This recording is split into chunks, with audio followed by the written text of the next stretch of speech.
saludo a ustedes y esta vez con genuina alegría. Terminó la guerra. Nunca antes en el país había sucedido esto. ¿Por qué sucedió? Pues por 10 años de inculcación del odio, de una inquina en la sociedad que dividió familias, dividió clases sociales, porque el odio clasista de matrícula socialista es su doctrina. No solamente que se quedó ahí, sino que también trascendió, agudizó, potenció esa inquina de carácter racista o racial, que es de contravía de los blancuzcos, de los mestizos, sobajando a los indígenas, de los indígenas, respondiendo también con inquina y con ánimo adverso respecto de los mestizos. Con dos síndromes: el síndrome del pelucón, inculcado por este miserable de Correa, y obviamente el síndrome obvio del indígena.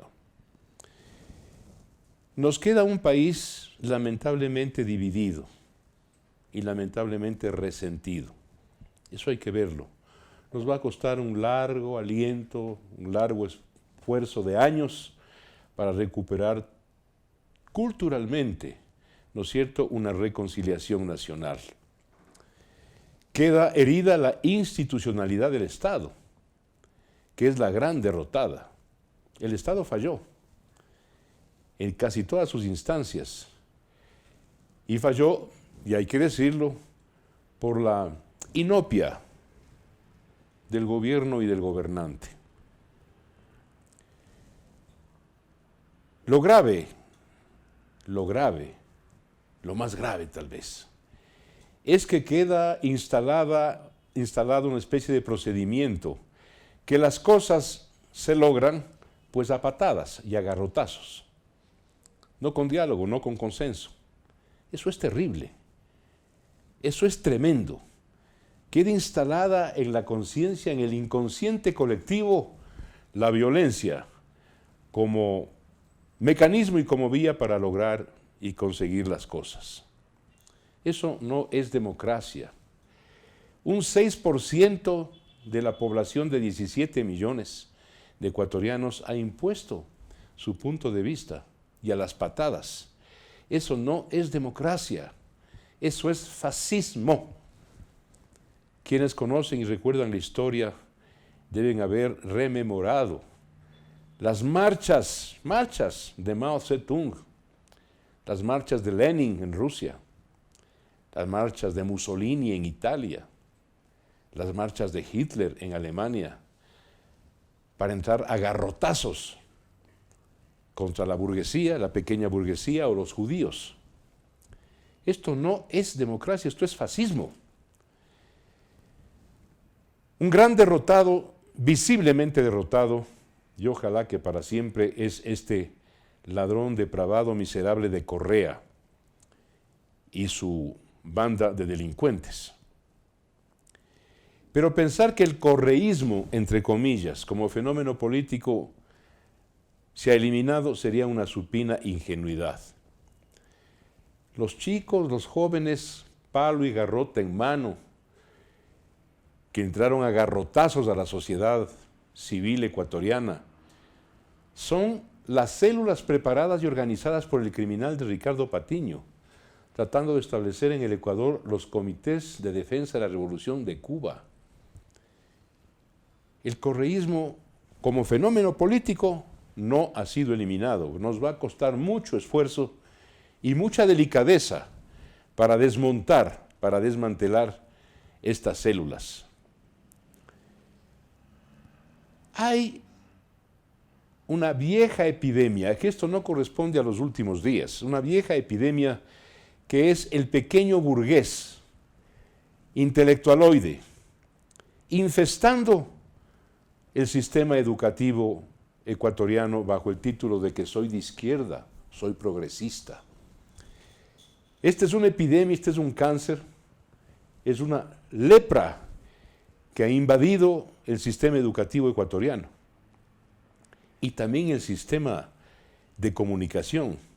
el periodismo televisivo, radial, periodístico de impresos, está lleno de estos quinta columnas, cabezas de playa, caballos de Troya. Y lo terrible es que los dueños, los accionistas de esos medios de comunicación siguen tolerando sin darse de cuenta de que son el germen de su propia destrucción. Y lo que están haciendo es criando cuervos. ¿Hasta cuándo no se despiertan y se dan cuenta? Allí está el morbo. Allí está la inspiración de la violencia. ¿Cómo es posible que ante el fracaso de esta idea socialista y revolucionaria en el mundo entero, en Venezuela, en Nicaragua, aquí en el Ecuador, en Argentina, sigan inculcando estos desde sus espacios televisivos, radiales o columnas de prensa? Si lo siguen haciendo, eso es una inmoralidad, una inmoralidad. Pequeños burgueses, clase ociosa e improductiva. Carlos Marx ya los tildó. Textualmente voy a repetir la frase de Marx. Estos pequeños burgueses, con membrete de revolucionarios, son clase oportunista y gozadora, piojos disfrazados de dragones y los grandes enemigos de la genuina y auténtica revolución proletaria. Hay que estar claros, volviendo a lo nuestro y a lo inmediato, que haber derogado las medidas pone en grave peligro la dolarización, a menos que, y esto va a venir, nos clave a la mayoritaria clase media ecuatoriana una caterva de impuestos muy duros de pagar, muy duros de pagar. No hay alternativa. La clase media ecuatoriana, la inmensa mayoría de ecuatorianos es, comillas, la gran derrotada de esta hora.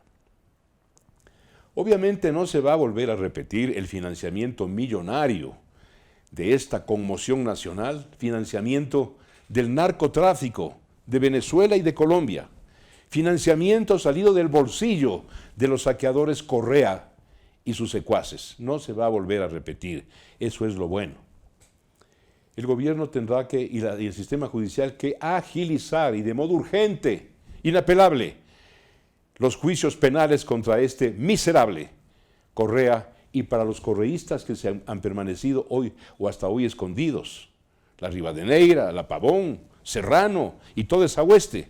Hay que activar de modo urgente la investigación y que la Fiscalía continúe, ¿no es cierto?, suscitando los juicios penales para todos estos. Esperamos que el gobierno no sea negligente, como lo ha sido en gran medida hasta ahora, para investigar y sancionar a las decenas de malhechores que provocaron la conmoción nacional y a sus inspiradores, a sus directores intelectuales. Bien dicho esto, no queda más que, como dije al principio, contentarnos, la paz regresó, seguir adelante, por encima de los riesgos que hemos corrido aquellos que, con riesgos, con amenazas, con insultos, nos hemos jugado por la libertad y por la democracia. Vamos adelante, barriendo la basura que aún nos queda como saldo de estas jornadas, mis amigas y amigos. Un abrazo para todos.